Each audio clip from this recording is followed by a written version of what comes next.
এখন কথা বলবো মূলাঙ্ক 9 এর ব্যাপারে। অর্থাৎ আপনার নিউমোলজি চার্ট অনুযায়ী আপনার বেসিক নাম্বার 9, কিন্তু আর কোনোভাবে 9 আসেনি। অর্থাৎ একবারই 9 এসেছে, সেটা বেসিক নাম্বার থেকে, আর কোনোভাবে কোথাও 9 আসেনি। তাহলে অবশ্যই আপনার কাছে এই কোয়ালিটিগুলো থাকবে। কি কোয়ালিটি? আপনি ভীষণ পরিমাণে জিম যেতে ভালোবাসবেন এবং নিজের স্বাস্থ্য নিয়ে ভীষণ সচেতন থাকবেন।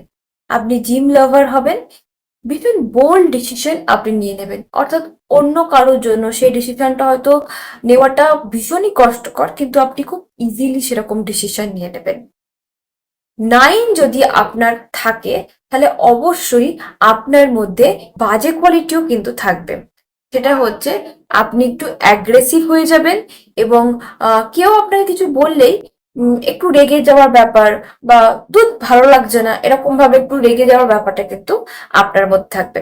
আপনার রেমেডি হচ্ছে আপনাকে ঝাল জিনিস একটু কম খেতে হবে।